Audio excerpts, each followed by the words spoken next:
Alam mo ba, na sa dami ng gulo, stress at problema sa mundo ngayon, may isang tao na nanatiling kalmado, tahimik, at buhay pa rin. Sa edad na 115, ito si Ethel Caterham, ang tinaguriang pinakamatandang tao sa buong mundo sa taong 2025.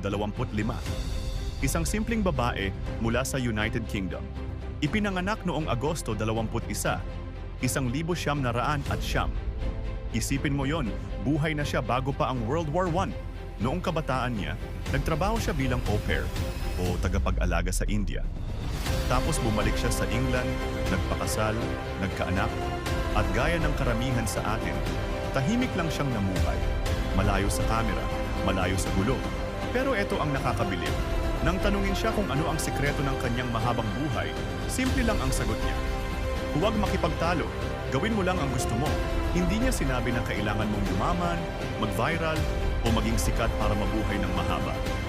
Ang kailangan mo lang pala ay katahimikan, kapayapaan, at konting pagmamahal sa sarili. Ngayon, si Ethel ay naninirahan sa isang care home sa Surrey, England. Hindi na siya ganong nakakalakad, pero malinaw pa rin ang isip niya.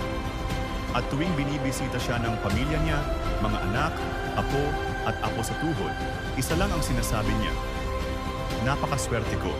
Sa panahon ng ingay at pagmamadali, isang paalala si Ethel na hindi kailangang mabilis ang takbo ng buhay.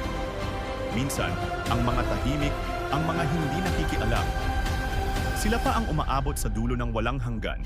Alam mo na, baka sakaling ang sikreto sa mahabang buhay ay ang katahimikan ng loob at kapayapaan ng puso.